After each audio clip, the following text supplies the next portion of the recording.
Okay, students, today we are going to have our last lesson, and this lesson is lesson 6. And we are going to look at only one topic under lesson 6 as we wind up our course in organization behavior. So we are going to look at motivation and orientation in organizations. These are very key terminologies that are pertinent or part and parcel of an organization, and they are very, very important. Though before they were very much sort of neglected as if they were not contributive to the success of an organization or any happening. So there are key points that we have to note under this very important topic. We have to note that motivation is generally what energizes, maintains, and controls behavior. So when we are looking at organization behavior, we have to understand the impetus that are behind the behavior we are able to see or the behavior manifested by employees at workplace or in an organization. So saying that motivation energizes when employees who are almost undergoing some social loafing, you find them are energized and they are willing to work, and even they can maintain the pace and speed and even the morale at which they are working, and therefore we see their behavior towards work being under control of motivation. The role of motivation in the workplace is straightforward theoretically, but it is difficult to actually measure. It is very difficult to measure at workplace. But when you are looking at an employee and you want to determine its output, it's very difficult actually to measure how much motivation has he contributed to his output.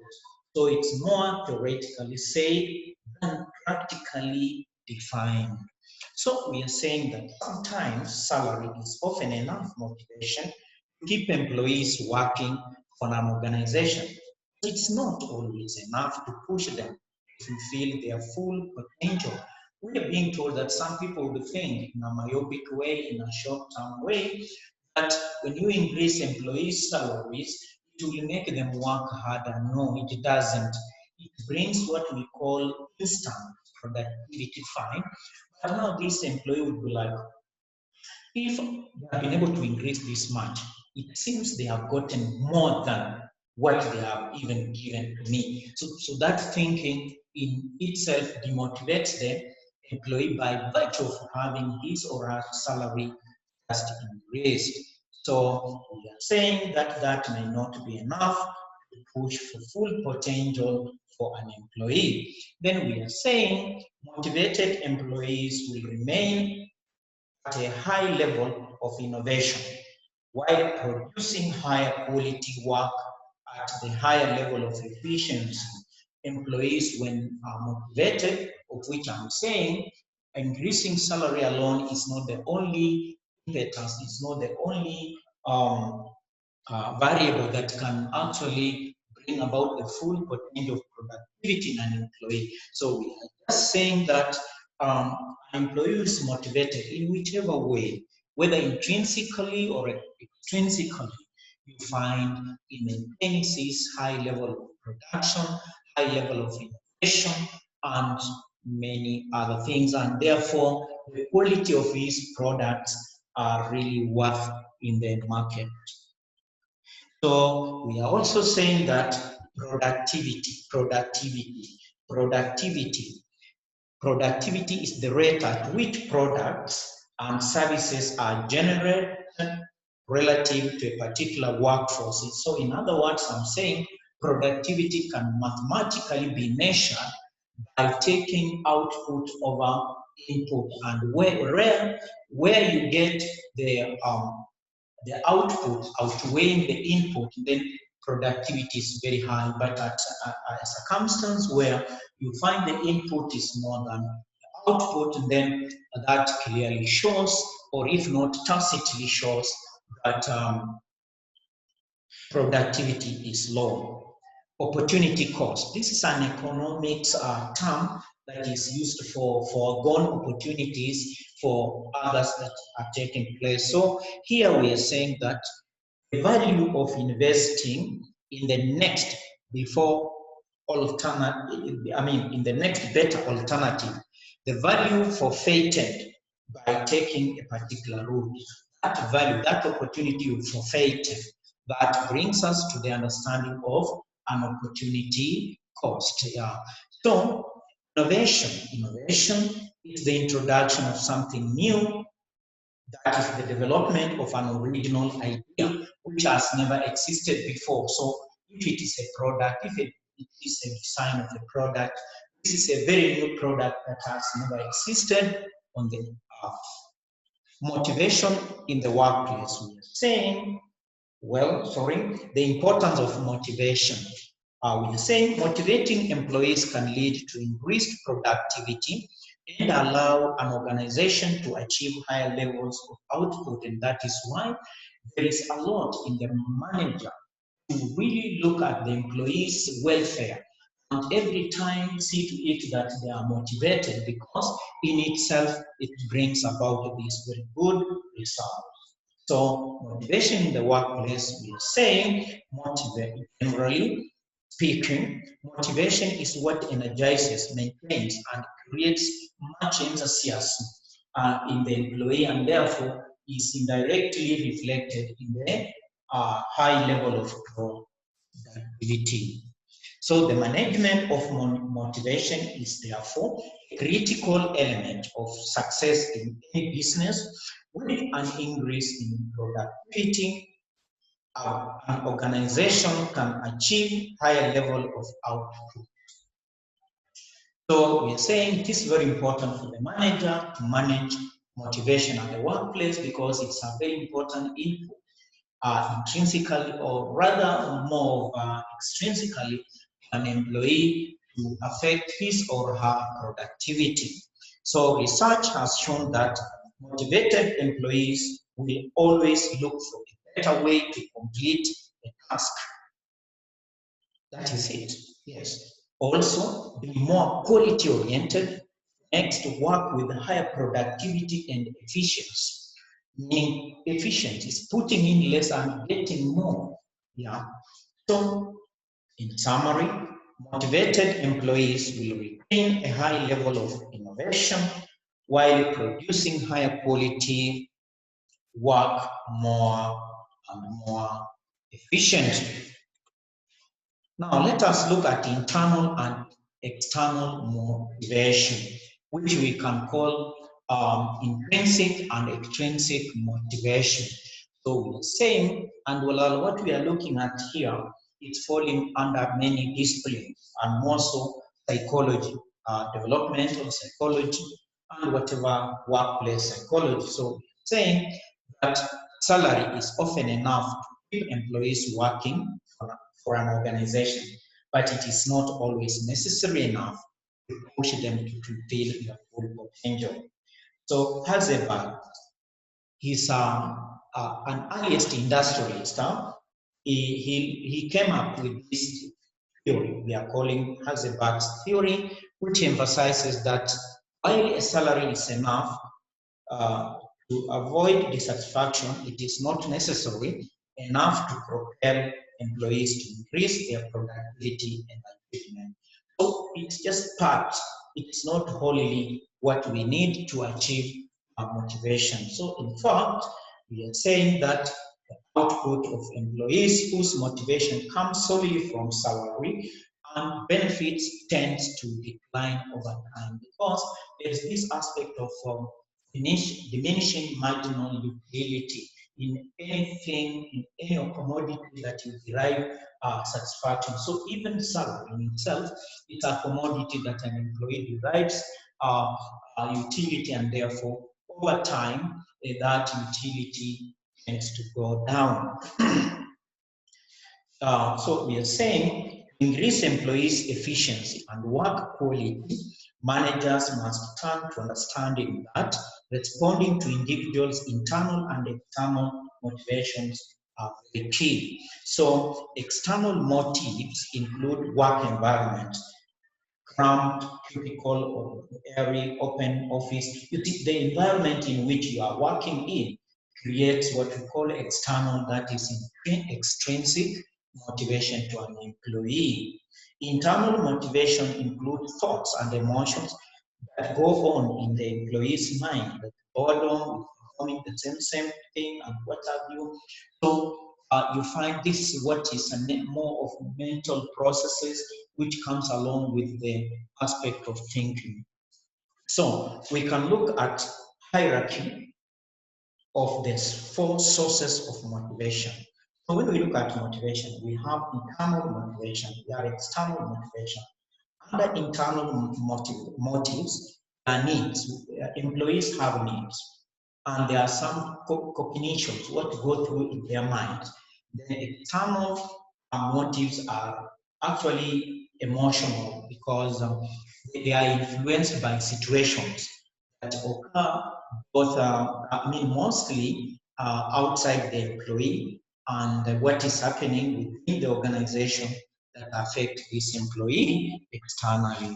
So perspectives on motivation are as follows. Motivation in the workplace is primarily concerned with improving employees' focus through the use of incentives. So incentives are used at workplace to reinforce, to bring about motivation in workers. And what I want you to realize is we have positive and negative motivation at workplace. Like when your boss threatens you, warns you because you are not doing the right thing, and you change to do the right thing, then that is negative motivation because it's threatening you with punishment and whatever. So it's using punishment to motivate you to work harder.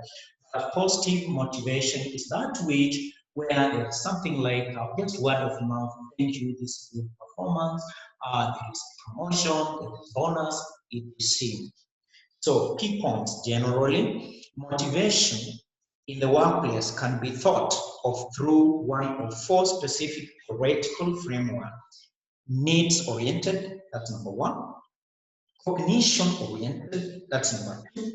Behavior-oriented, that's number 3. And job-oriented, that's number 4. So we are saying that in needs-oriented theories, motivation is achieved through fulfilling a particular employee's needs with anything from salary to a sense of fulfillment. So, like if you promote this employee, you increase his salary, you create social welfare for employees and what have you. This is what we call needs-oriented thinking, which you are actually looking at the needs of the employee and trying to make sure meet them according to your ability as far as the organization is concerned.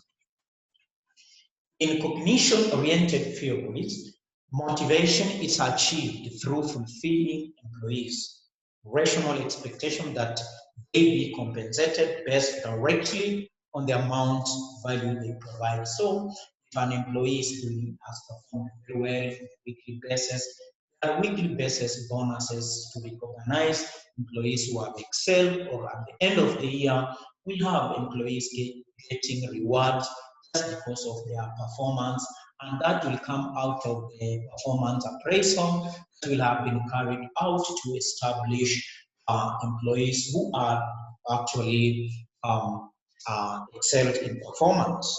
Then we have in behavior-oriented theories.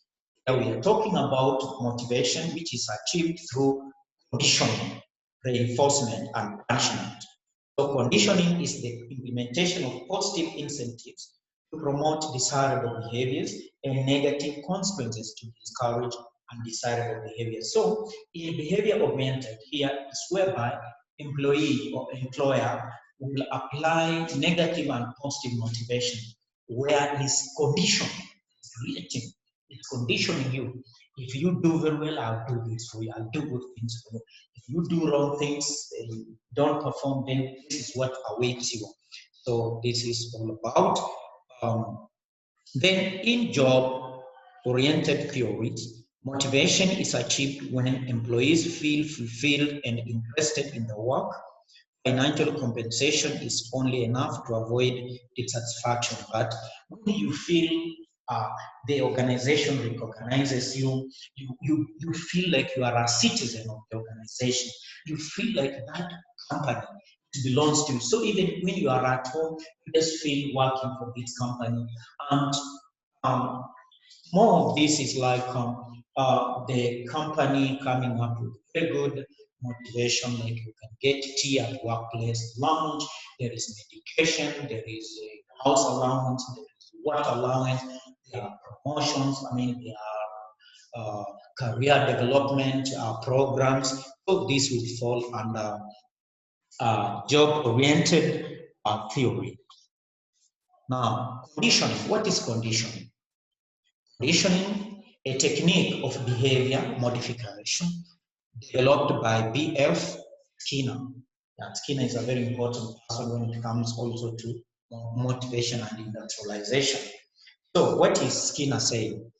It says that it states that or utilizes positive and negative reinforcement and positive and negative punishment to alter behavior. So even our parents at home, they use both of these. They use positive and negative to change our behavior. The way we are behaving at this moment, our parents, our society, our country has really worked hard to change what we have.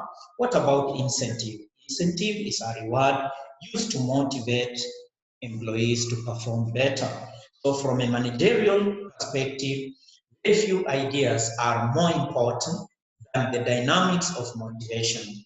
Therefore, understanding what moves employees towards efficiency and fulfillment is at the core of any manager's responsibility. So we are calling upon managers to realize that motivation is very important if they are to fulfill, if they are able, they want to do things through others and succeed in making sure there is what is expected.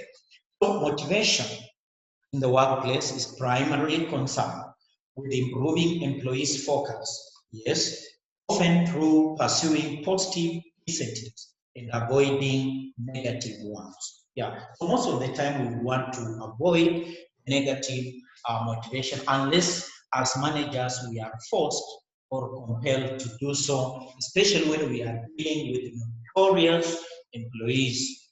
So we are saying that theories of motivation are of course rooted in the psychology, where individuals must direct their attention towards tasks, generally the necessary effort to achieve that task, yes, and persist in working toward it despite potential distraction. So various theories have attempted actually to identify the factors that contribute to effective employee motivation, most of which are easily divided into four broad categories. So as we've already seen, we've looked at needs-oriented theories, we have looked at cognitive-oriented theories, we've looked at behavior-oriented theory, and we've looked at job-oriented theories, and we are seeing oriented motivation. So we are saying needs-oriented theories are at its most basic, motivation can be defined as the fulfillment of various human needs. So these needs can encompass a range of human desires, from basic needs, tangible needs of survival, to complex self-actualization level according to Abraham Maslow's pyramids of needs. Emotional needs surrounding an individual's psychological well-being, very important. So let us look at hierarchy of needs. So when we talk about hierarchy of needs, we are trying to say that not all our needs are at the same level.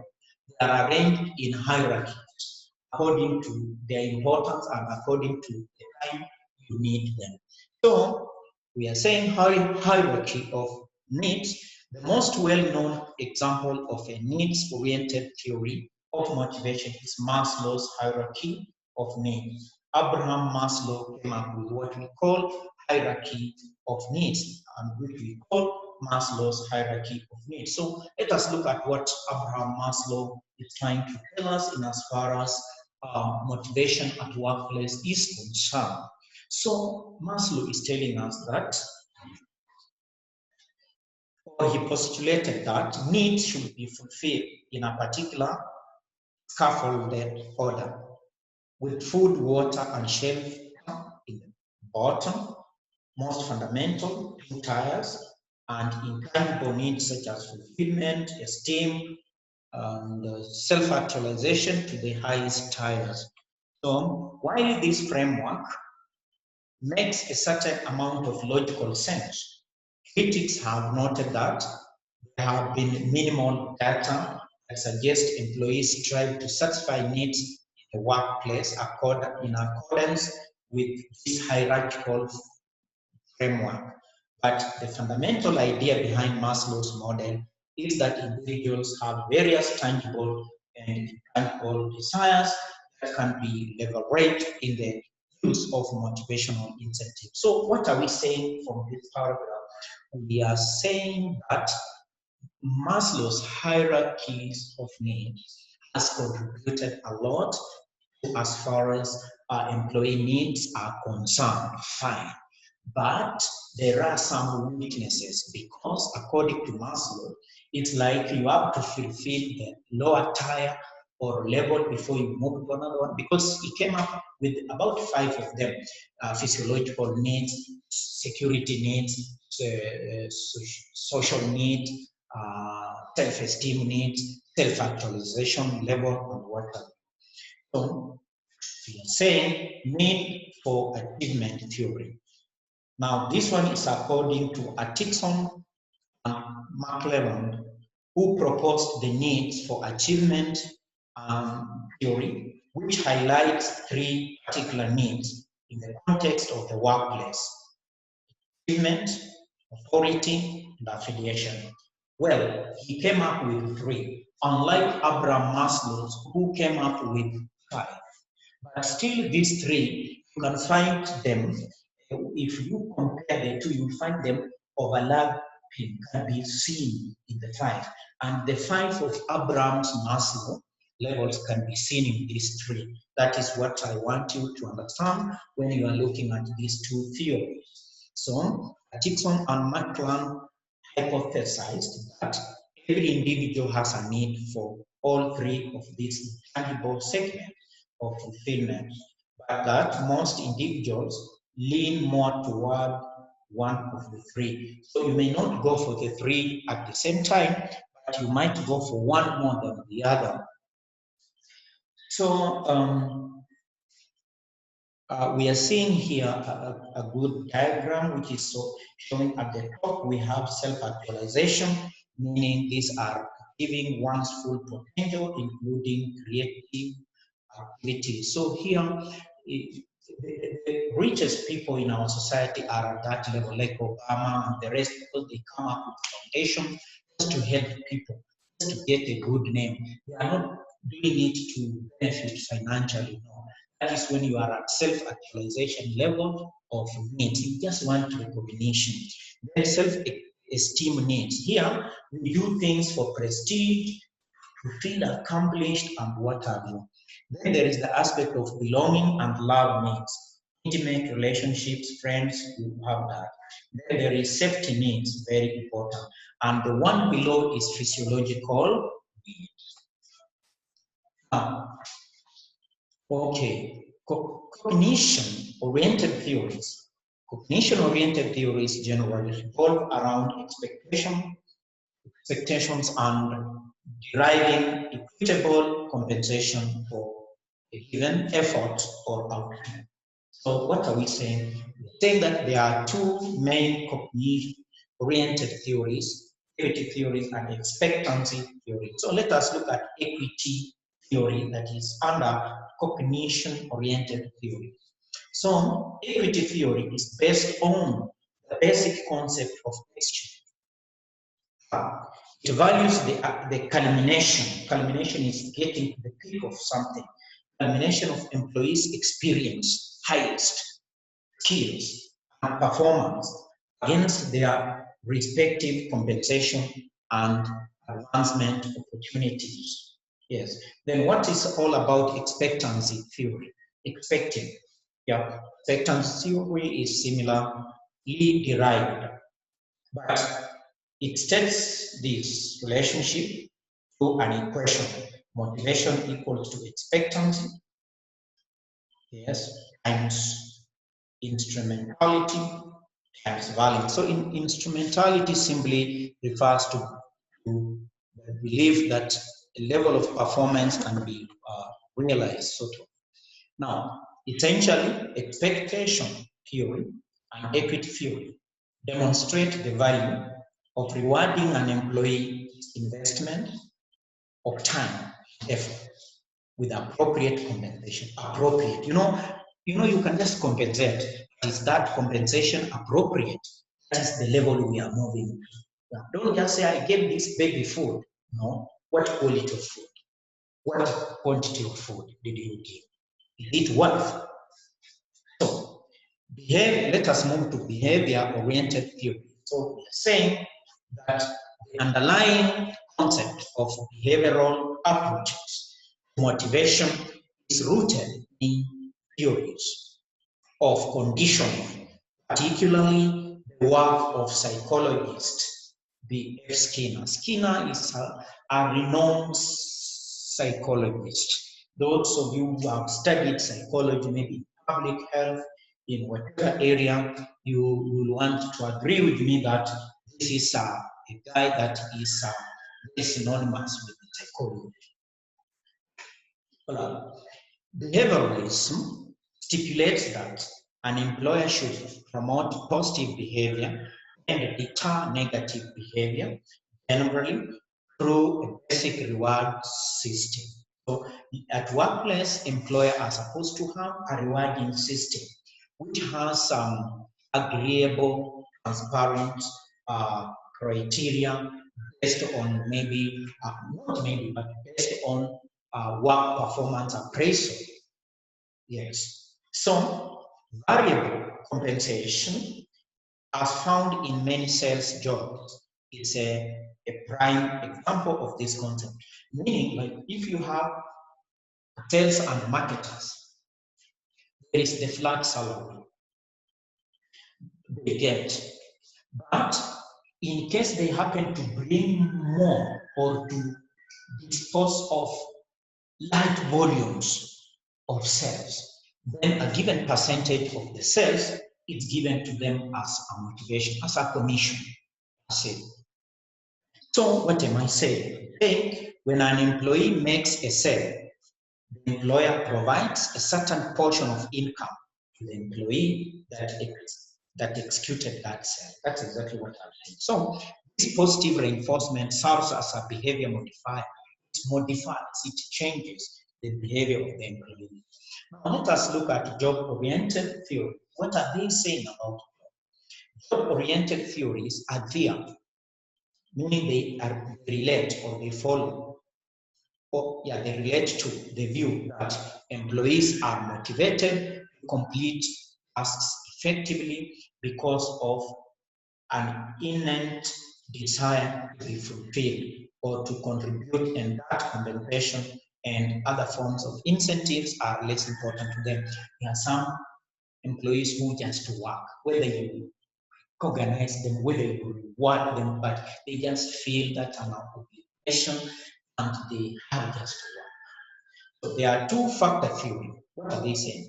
Frederick Hesberg's two-factor theory is the most well-known of the job-oriented theories. What does it say? It says, despite the fact that it has not been supported by empirical evidence, meaning there have not been experiments practically done in the field to really support this theory, but it's very interesting. So, Hesberg states that salary, benefits, status, position, for example, and other tangible benefits for employees can only reduce dissatisfaction, and that intangibles such as autonomy, natural interest, recognition, and the responsibility of the work itself are true basis of motivation. So we've been told that these other things, it can just reduce dissatisfaction and increase to some level satisfaction in the job. But the real motivation is brought about by what is intangible, what we cannot touch, what we cannot see. And for example, autonomy. Like when you allow your employees to work independently, without supervision, without being followed at their backs, you see, it brings about the aspect of motivation because this employee realizes that his boss trusts him, he believes in him. Yes. Natural interest, like what are your interests? The recognition, when you recognize the work done by your employees and you are saying, thank you, that's great, that's what you want, in itself, it's a true basis and also giving them responsibilities, appointing them to some responsibilities. So work engagement theory, there is work engagement theory. And we are saying other theories, such as work engagement theory, similarly propose that intellectually fulfilling and emotionally immersive work is the foundation of a motivated workforce. Yes. So how? Clearly, our understanding of workplace motivation could benefit from further research and empirical analysis. So we are calling for more research in this area at workplace, especially for some of you students who are taking strategic human resource and just mere human resource. You are being called upon to see this as very prime to what you are doing. So we are saying that, but the variety of theories also highlights the fact that people can be motivated by different things in different circumstances. So what are we saying here? We are saying that not the same motive or motivation can motivate all employees at the same level. There are others who see it differently, and especially when they are in different environment circumstances. So, effective organizational management requires an understanding of all this if you are to succeed. And therefore, we come to the end of our lesson 6, and this marks the end of the course of organization behavior. Organization behavior has been a very interesting course that we have seen an organization behavior as the organization affecting the behavior of the employees and the employees affecting the behavior of the organization. And we have seen behavior towards the internal aspect and the external aspect. And the behavior of an organization brings about the aspect of the culture of the organization. And we see individual differences, we see motivation, we see many, many other things that are part and parcel, and therefore they are pertinent to the whole course, and therefore we are preparing you to be very good managers.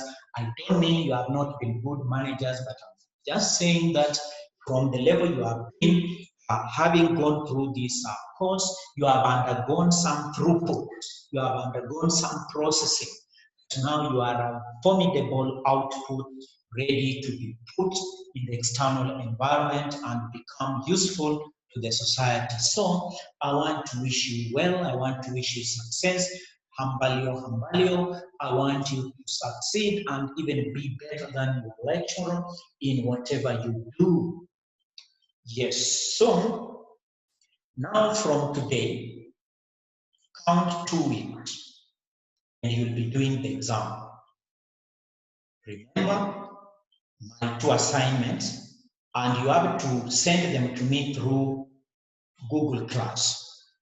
So it will show clearly who sent, when you sent, and those who will not have sent, by the end of the deadline, you would find that it would be impossible for you to send late through Google Class.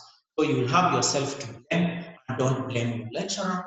But that's why I gave you enough time, 2 weeks for the assignment, and now I'm giving you 2 weeks from today. Well, I'll communicate officially. This one I'm just giving you informally, but I'll communicate officially after I've also sought the input of the postgraduate coordinator and the president of the university. Otherwise, thank you very much. I'm happy you have been very cooperative in these lessons, and I'm just wishing you success. I want you people to succeed because you are the future of this country. This country needs you. So when you are equipped, then you are ready to propel this country to next level. So thank you very much. Have a good time.